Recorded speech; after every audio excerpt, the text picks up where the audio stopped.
Marius has done a lot of research in the area, Professor Goudas, a lot of research in the area of motivation in physical education and physical activity, and also on social aspects of physical education, particularly aspects related to teamwork, cooperation, and life skills development. But he has, for many years, actually, since his PhD, he has working on teaching styles. I remember one of the very first studies, experimental studies, was with the inclusion style and the contribution of inclusion style in motivation. This was back in 1995. I'm very pleased to have Marius with us. Marius is in the University of Thessaly. It's part of our group, big group with Nikos Digelidis, me and many others, Thanasis you saw previously, who are faculty members there, and all of us from different lines and angles, we approach the area of teaching styles and support pedagogy and psychology in physical education. Marius, thank you.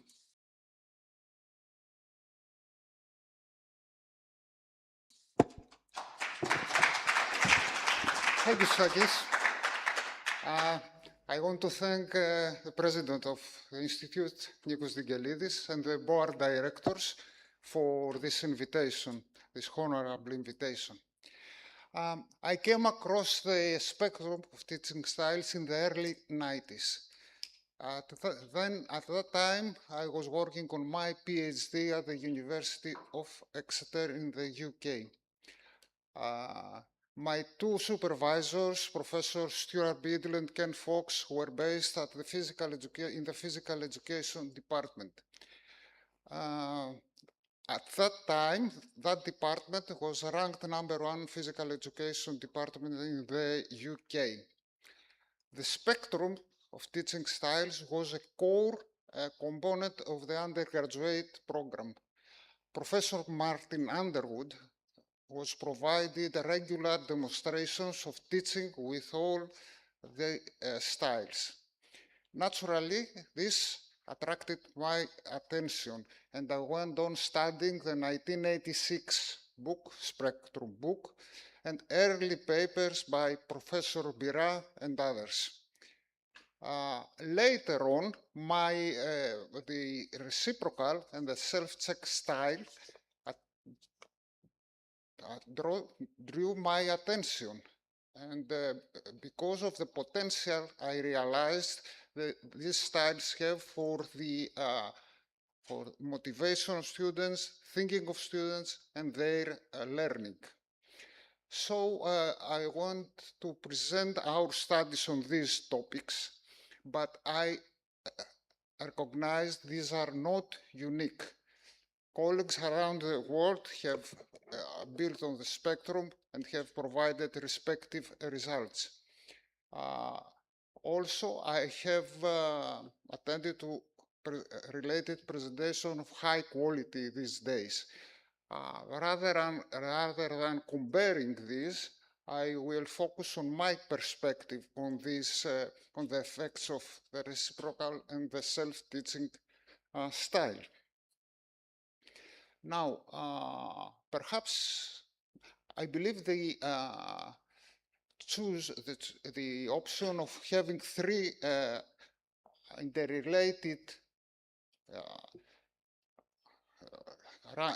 keynote addresses was a good decision. Perhaps it was taken by AI, as Attilo Carraro suggested yesterday, but I think the content of the three keynotes complement each other. Nigel Green provided us a theoretical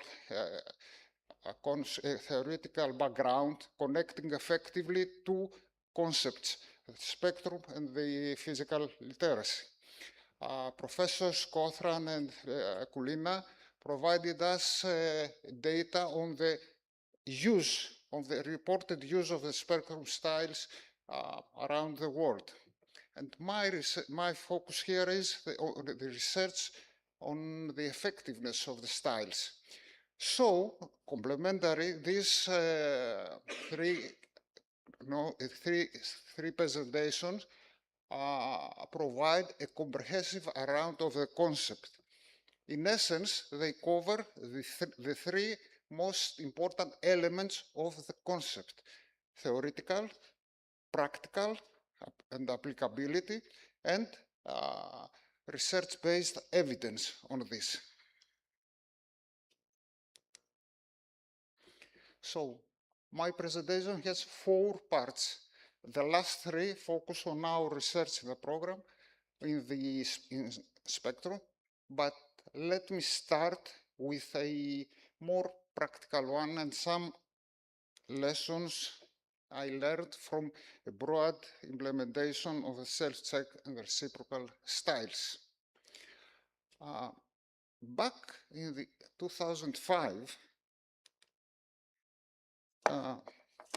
Thanasis Papaioannou, Yannis Theodorakis, Nikos Zingelidis, and I, among others, took the task of developing the then new national physical education curriculum. The goal was to develop one book for each grade, each containing lesson plans for all the year.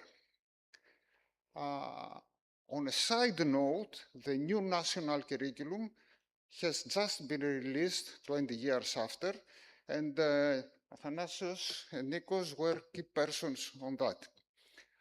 Back then in 2005, I was responsible for the development of the book for the 7th grade. You can see the cover here. But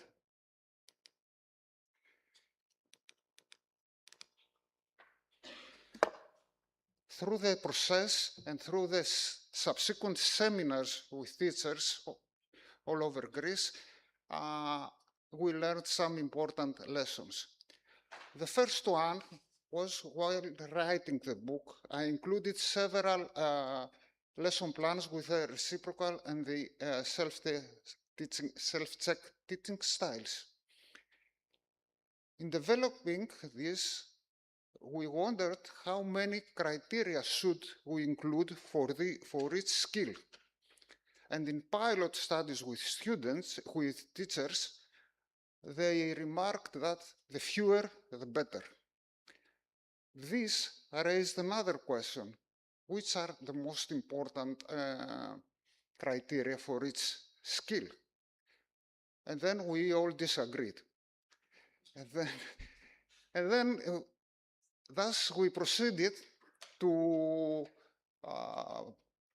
make small polls with teaching experts. And then they also disagreed. So the lesson was that we should not take the essential parts of the skill as granted. We must think of that. The second and most important lesson was that teachers were quite hesitant to use the reciprocal and the self-check teaching cards. Although they were ready for them in the book, they provided all kinds of excuses, and overall, these weren't used as much as we hoped. So the lesson was that if you want to introduce something new, the context and the people in it should be ready for it. At that time, teachers had many years of teaching experience, and they were in a routine of teaching with the practice style or in the command style, and they didn't see much in the reciprocal cards. And I hope in the new national curriculum that Nikos and Tsakis developed, things will be better from now on. A little bit. Okay. We compare. Okay. Now, the second part of my presentation focuses on the potential of the reciprocal teaching style on developing social skills. Again, yesterday afternoon and this morning, I heard very good presentations on this topic. Now, the objectives of the style clearly outline that a style can or should develop social skills like empathy, social manners, social bonds, etc. But a little research has been done on it. Yesterday, we heard the presentation from Vasilis Barkoukis mapping the existing research. He was quite strict on his criteria, but yet not much research has been on this area. A widely accepted definition of social skills is that of Merrill and Gimbel. They emphasize that social skills can be taught and learned, and they involve action initiation and responding, such as providing feedback and receiving feedback as in the reciprocal style. Also, the definition of collaborative learning by Dyson underscores that it is a common effort to achieve a goal, which is the case in the reciprocal style as well. Now, there are 4 characteristics of cooperative learning. Groups should be heterogeneous. There should be positive interaction and interdependence. Students should have personal competence and cooperative skills. I'm going to make a note about the heterogeneity of groups or the pairs. The Spectrum book outlines that the first option, the first and best option is student self-selection. That is, each student may choose his or her partner in the learning process. This has been confirmed as effective in studies by Professor Bira. However, in our study,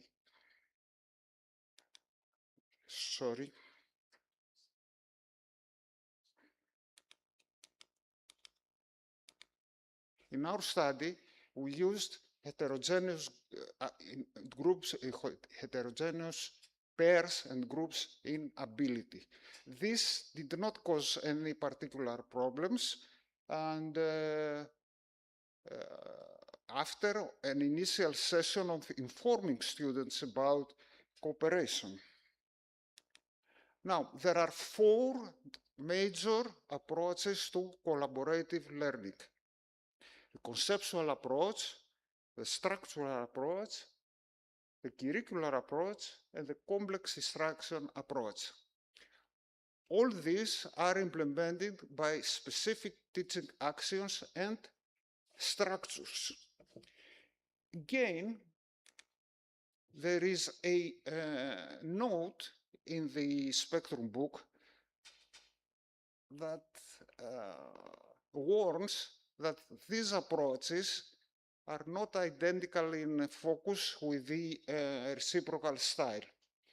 I believe that we should be more flexible in blending these approaches, the reciprocal teaching style and structures for these collaborative learning approaches, such as the jigsaw and the co-op. Now, we developed a program consisting of 13 sections, and to examine the effects of collaborative learning, including the reciprocal styles, on students' social skills. One of the comments Vasilis Barkoukis made yesterday, Vasilis is there, was that we need more longer interventions than one session, etc. So this study applies to this. Vasilis did not include it in his review. Also, the logic behind having first students experience the reciprocal style was to initially build and experience social skills in one-to-one situations, and then transfer these to more group settings in the 4 approaches of the cooperative learning. Now, how did we evaluate the results? We used a pre-post design with an experimental and control group.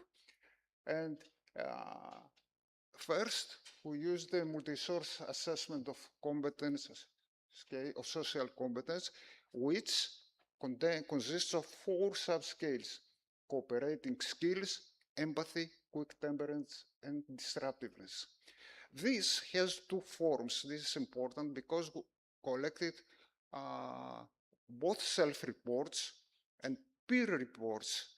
So for every student, we collected 6 peer reports. That is, for the 120 students who consisted the sample, 60 for the experimental and 60 for the control group, we collected 720 ratings from peers.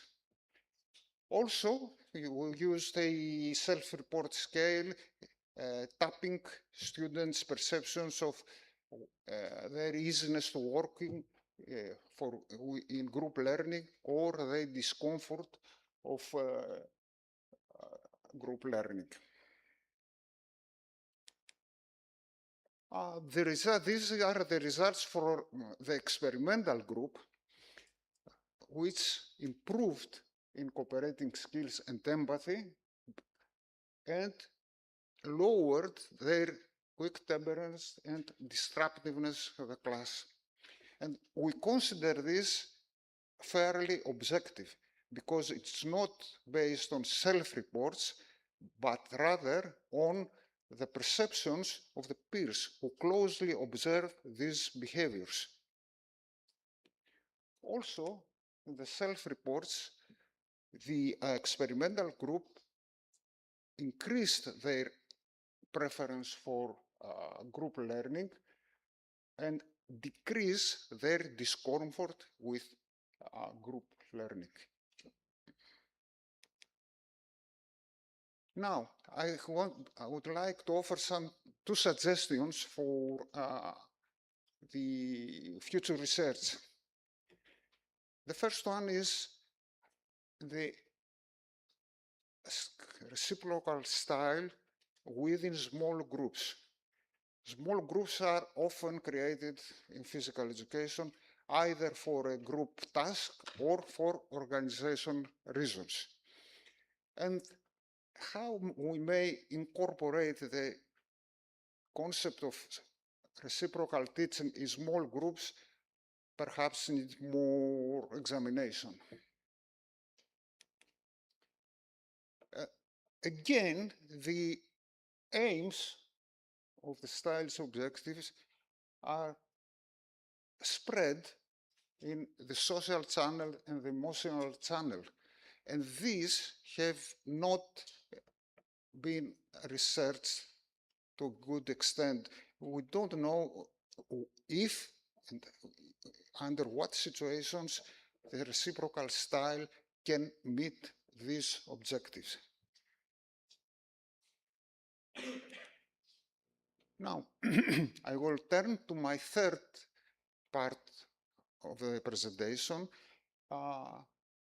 which refers to the incorporation of the self-checked teaching style in self-regulated learning.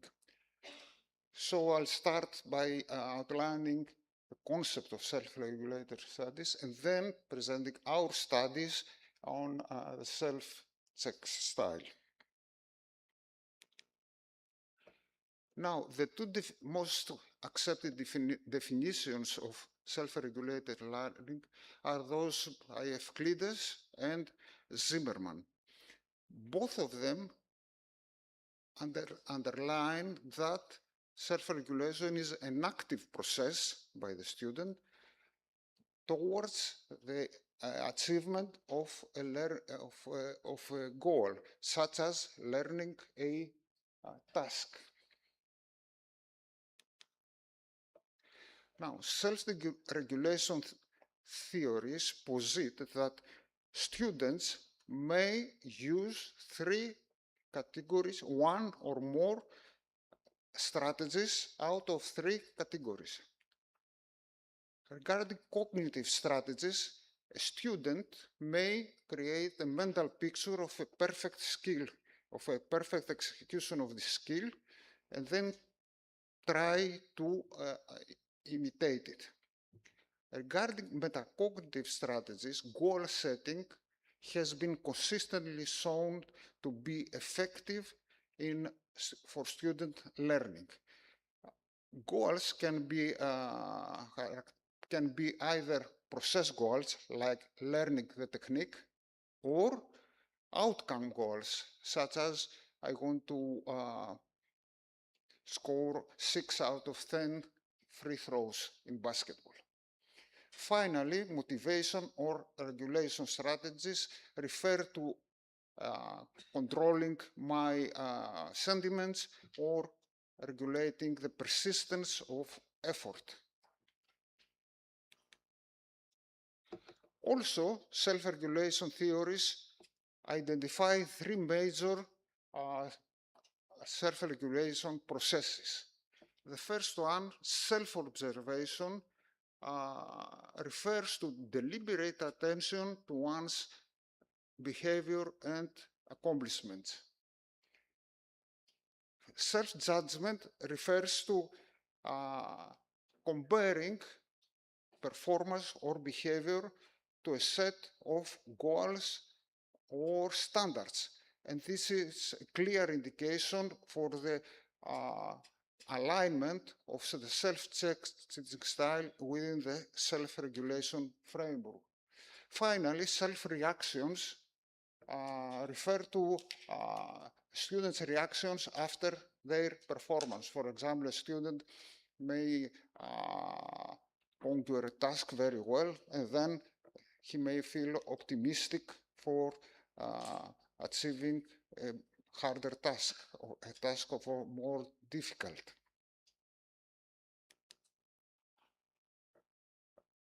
We, based on studies within Zimmerman's social cognitive model, which identifies 4 levels or stages of self-regulation development. These 4 stages depict that self-regulation starts from more external sources, like the teacher or the peers, and gradually shift to more internal ones, that is, to the student. At the first level, termed observation level, students get the necessary information for the skill to be mastered by the teacher or a model or a video and the relative instructions. At the second level, termed emulation level, students progress to try the skill and receive feedback by the teacher to correct their skill execution and possible errors. At the third level, students practice in their own, yet in structured environments. And then they try to monitor their behavior using paying deliberate attention to their behavior. So this clearly fits again the third level with the self-check teaching style. Finally, in the fourth and last level, students may make their own adaptations to the skill according to their performance. This model posits that learning is effective when students progress sequentially through the 4 levels. So we based on our studies in this concept, and Athanasios Kolovelogis there, up there, was a key contributor in developing and implementing those studies. This is an example of the cards we used for our studies and specifically for the self-check style. We use 3 rating options all the time instead of a yes, no, as suggested in the Spectrum book. We compared 2 goals, process and product. In this case, you see a process goal, and then we described the criteria. In this case, we have 2 criteria for dart throwing. In the first study, we use only a post-test design because we examined dart throwing, 5th and 6th graders dart throwing performance. And because this was a novel task, we used only a post-test design. So we had 4 groups, and the first group that received feedback, set process goals, and self-recorded their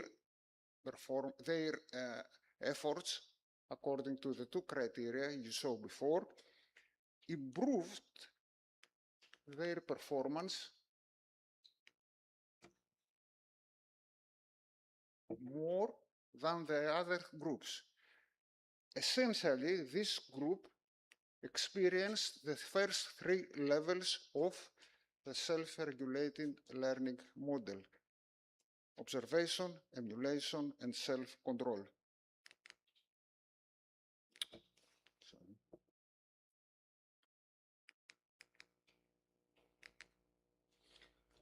In a second study, we examined again the effect on dart throwing. We created 6 groups based on process goals, performance goals, and both type of goals, and use or not of self-recording. Again, self-recording was the critical aspect, the critical factor for improving students' performance, irrespective of the type of goals they set.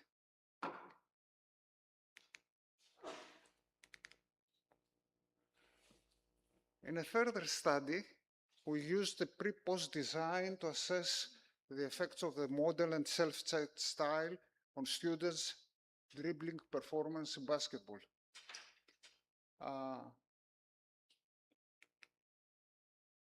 So this study showed again that those students who received feedback, set a process goal, and self-recorded their efforts had the highest performance in the post-test relatively to the pre-test.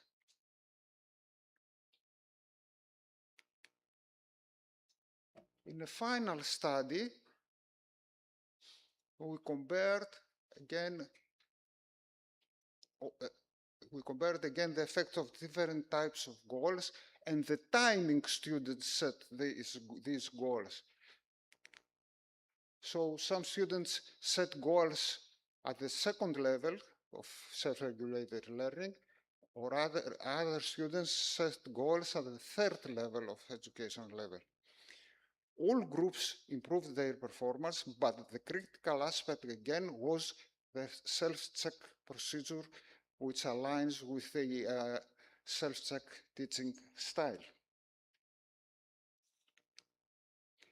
Based on this study and other studies of ours, we developed a teaching framework for learning sport skills in physical education. So we based this framework on the 4 levels of self-regulation. And here we have both teaching actions and self-monitoring actions. And here we have the mean for these actions. So feedback in the emulation phase can be provided by peers, such as in the reciprocal style. And then self-monitoring in the self-control phase can be achieved through the self-check style.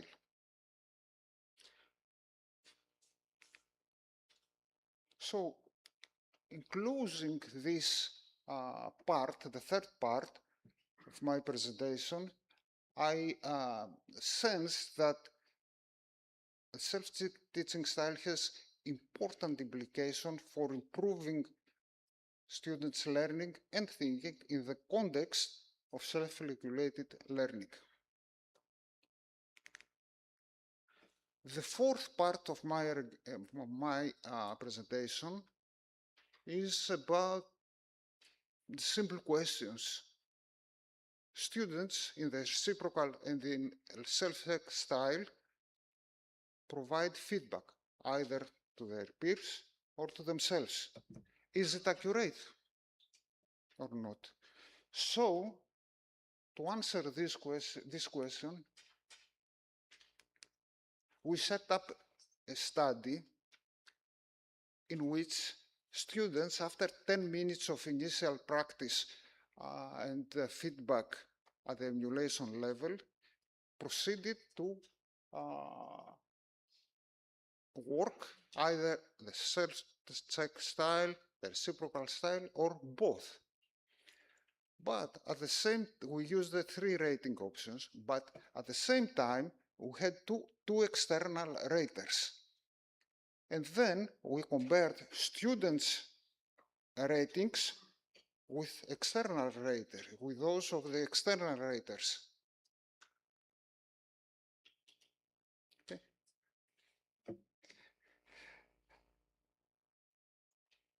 And we found out that students did not provide high accuracy feedback. They were moderate in their feedback accuracy. But those students who received accurate feedback improved their performance. So you have here a graph depicting this result, showing that those who received feedback accuracy, high feedback accuracy, performed better in the chest pass, basketball chest pass, than those who received feedback of low accuracy. So one obvious question is, how do we improve students' feedback? To this end, we went back to the Spectrum book, which outlines that the objective of the self-check style is for the student to gain proficiency about his potential. So in order to check whether we could improve this, this brings us to the concept of calibration, which again Thanasis this morning provided a more elaborate description. But for those who were here, I would say that calibration is the degree to which a person's estimation of his or own performance align with the actual performance. And calibration is rather important for both for self-regulation and for motivation, because a student who overestimates his abilities may choose a difficult task, fail, and then get disappointed.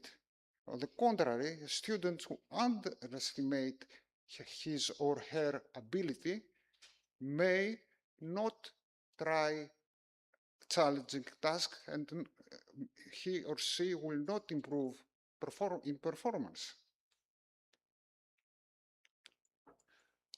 So we set up a study to examine whether we can improve students' calibration or their estimation, their performance.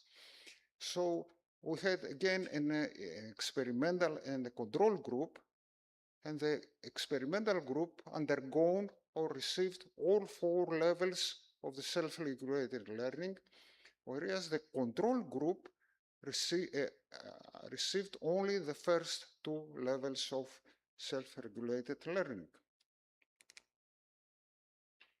And the results showed that the experimental group, which experienced all 4 levels of self-regulated learning, including self-check, including self-recording, such as in the self-check teaching style, improved their estimation of performance. That is, they lowered the discrepancy between estimated performance and actual performance. So I want again to offer some suggestions for future research. The first one regards to how many rating options. We have used 3 rating options across our studies in order to improve reliability.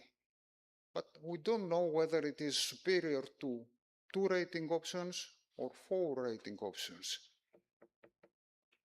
Then another practical issue for teachers is how many times should the student self-record his performance, his efforts. We don't know that, and I think it's worth investigating that, because it's a practical suggestion for the teachers. You go for teaching, say, volleyball skill, a volleyball skill, and then how many times within one teaching hour should students self-record their performance? And finally, feedback should be accurate, timely, and specific. But as we saw in our study, feedback was not so accurate. We need to explore other methods than the one I showed in our studies to improve students' feedback.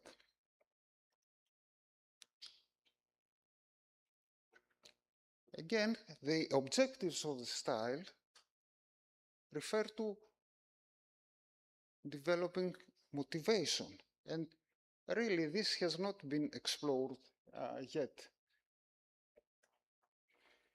So these are some suggestions for future research on the effectiveness of the self-check style.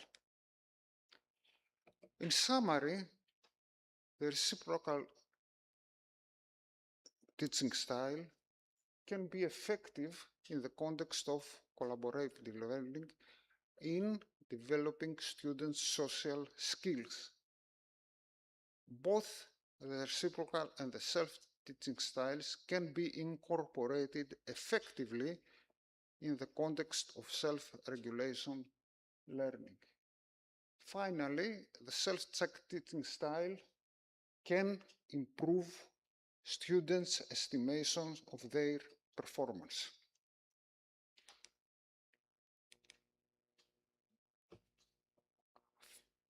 Muska Moston and Sarah Ashworth inspired the educational community through the concept of the spectrum of teaching styles. I have benefit of this. I have greatly benefit of this in my studies, and also from studies from scholars who build on the concept of the spectrum concept. I want to thank all of this and also all of you for being here today. Thank you very much.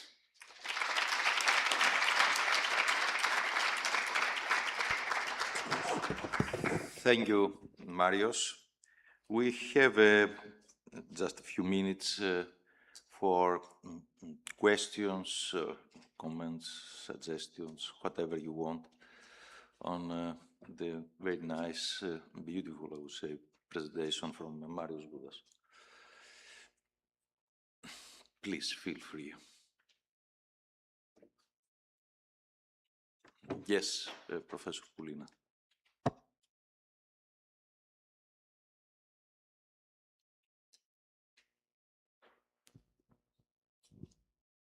Thank you for that excellent keynote presentation. I'm really excited that you're seeing increased social skills with reciprocal style. Can you talk a little bit more about how you measured social skills? That's something that we really struggle with. It's hard to measure. Thank you.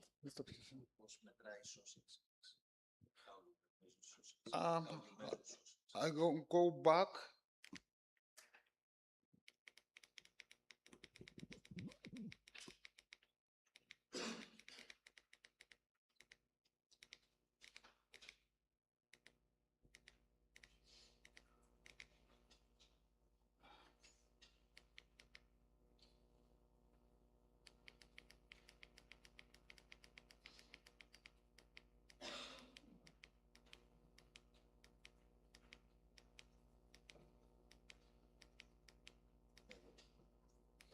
In this slide.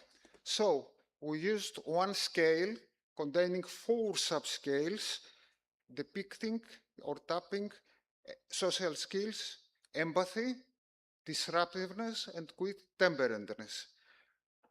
These 4 subscales were responded by peers.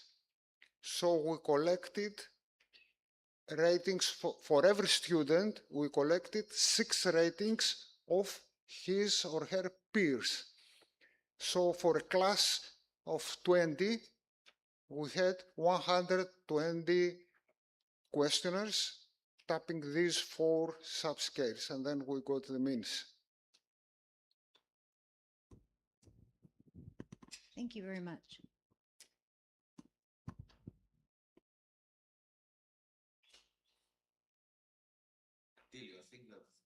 I think that you are ready to ask, but yeah, I see that you are moving. But you don't raise your hand, but yeah. Is it about AI? It isn't about AI. First of all, thank you very much again for your great presentation. Yes, you said at a certain point, at several points, that the role of the spectrum regarding to motivation to physical activity is not again so clear. It is needed more research.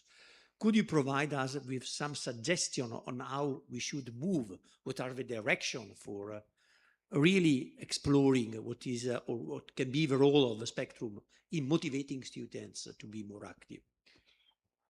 You mean with styles other than? Yes, in general. It is a general question. Well, asking a general answer. I believe that the research base is very limited. Okay, for all the styles.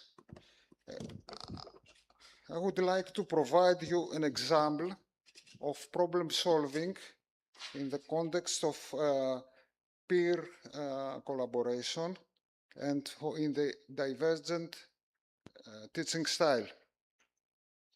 I had this as an option. Give me some time.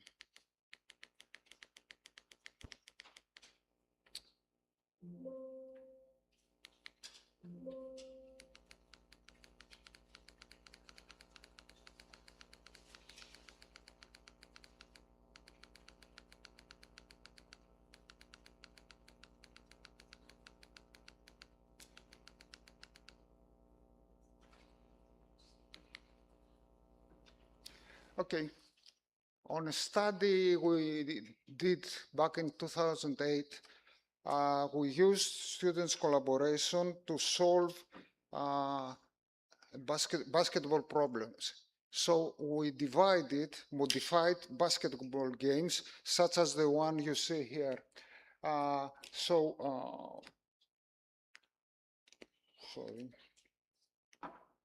The defense not allowed in all free area. So defense can be only outside, okay? And then we use this procedure. We ask students to go in their teams to use a simple procedure to develop a strategy. And then we ask students, after some playing time, we ask students to go back in their teams and evaluate this strategy. And then resume playing. And then we again and again repeat this process. And in the end, we provide them with a answer to this problem, if they have not found it, okay? I can provide you the papers from this study.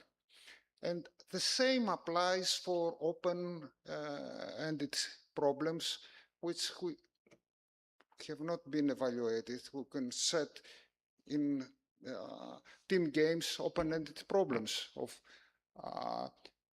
if there are two balls in a football 11 versus 11, what can you do?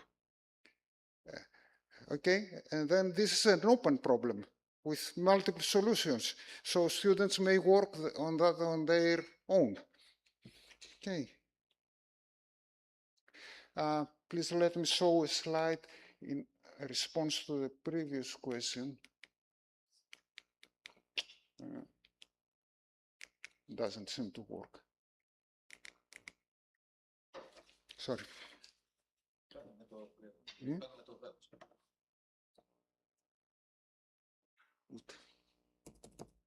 No, it's stuck.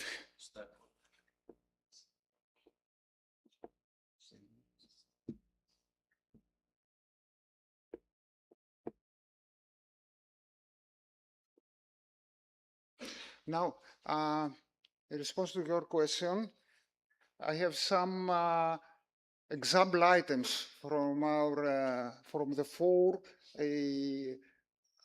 subscales of social skills. So for cooperative skills, students rate items such as cooperates with others. For empathy, is interested into others' feelings. For quick temperance, he or she gets annoyed and irritated easily. And for causing instruction, he or she bothers and annoys others. These are answered in 7-point Likert scales.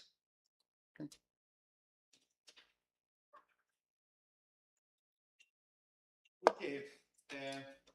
If there are no other questions, we are, there is one, okay, or two.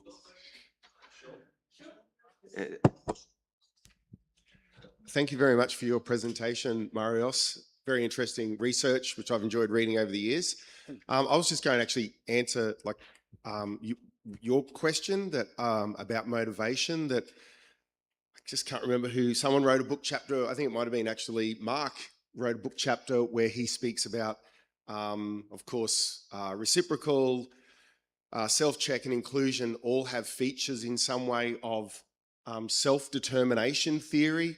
And the thing that we know that theory suggests increases motivation is competence, autonomy, and relevance. Of course, different amounts of it. But in cases of like reciprocal style, I guess, one, you have hopefully a classmate helping improve your competence. Two, it's got a little bit of autonomy, like you're working on it, and you're making more decisions. And the relatedness, of course, hopefully the feedback is related to you. It's not just like, you know, let's be honest, with practice style B, there's one model, there's one teacher, and that's it. So there's all of those things are kind of shuffling along on the spectrum as well, like increased competence, increased relevance, increased autonomy. So I guess self-determination theory kind of explains perhaps some of the motivation. And I was going to say to Pamela, I think Mike Goldberger wrote a chapter as well where he looked at reciprocal style, and he had a group taught with reciprocal, a group taught with practice style. I can't remember the exact amount, but I think ballpark it was like practice style had 50 attempts, reciprocal only had 25 attempts, but they nearly had the same improvement in skill. And then he divided the B's and the C's and mixed them together and gave them a new skill. And he measured, if you want to say, like more social skills, in that the C's gave more feedback to the B's, not surprisingly, but I guess he was really just measuring like verbal interaction or helpfulness. So yeah, but thanks. Yes. Yeah, thank you. Before going to the next question, just on your comment, and thank you very much for this. I mean, it's amazing about the spectrum of teaching styles, how they can be used not only for self-determination theory, which is fine. I have used it for many years, as today, for example, on achievement goals theory, because it has the goal, self-regulation. You can see it, social cognitive theory, so, self-regulation and self-efficacy as well. And all motivational theories, they have, they can use it and take it and apply effectively and examine specific components of the teaching style, how they contribute to motivation and performance, and also social aspects, which is particularly like cooperation and social support and empathy and all these prosocial behaviors and emotions, and at the end, well-being. It is. And so it's, yeah, it's yeah, we are lucky to have Moston and Ashworth, I think. Yes. And many others who were before us. Mark, I see you smiling. Yes. And another question? Yes, Professor Goudas, thank you very much for your wonderful presentation. I still remember you start your speech from a story, right? You said that students don't want to do that, don't want to have those criteria to check their peers. So after so many experience that you have on conducting research and adopting the spectrum styles into your practical teaching or study. Then would you please give us some cues that how can we as practitioners or researchers get our students ready to try to get involved in the reciprocal styles and the self-check styles? Yes, as I showed in our programming collaboration, we had an initial session in classroom settings. And there the teacher provided arguments about the necessity of cooperation. I think in all styles, we need to introduce first and argue and convince the students before we start implementing them. So we need to have 1 or 2 teaching hours for that outside the gym. Otherwise, students came across something new, something they are not used to it, and they are skeptical. But if we try to convince them about the functionality and about why they will do this, these things will improve. So please assign 1 or 2 teaching hours in class. This is my suggestion. Thank you very much. Thank you. Any further questions? Yes, Mark.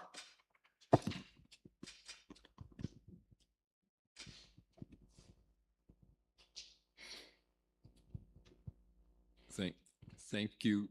Marios, is this working or not? Okay. Thanks, Marios. It was a great presentation. A lot of information, but really, really neat. At one point you said with the reciprocal style, you said we probably should look at small groups and doing the reciprocal style.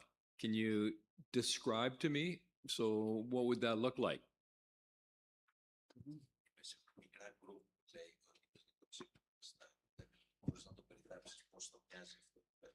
Well, think of the co-op structure. So students have to work in 3 groups, producing one output and then teach the others. Within their group, students should work together. And then one student may have an idea and then express it to others. He then gets feedback. And then he may or may not react to that feedback to insist on his or her idea. So that's why the same applies to the jigsaw structure, because their groups should have an expert, but that expert should teach the others and provide them directions and receive feedback from them. And then this expert should teach the other experts. So the jigsaw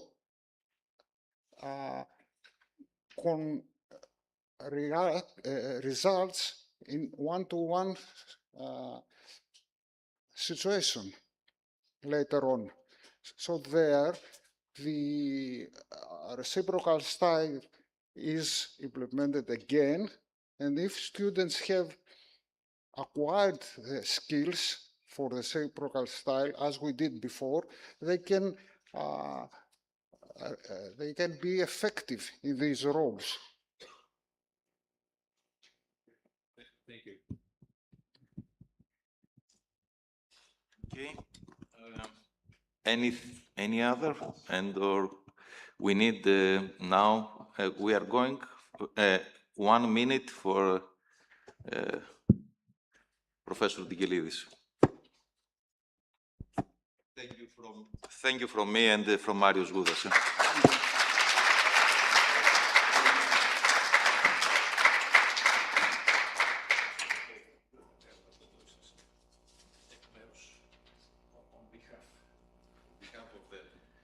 On behalf of the Spectrum community and the society, the Spectrum Society, this is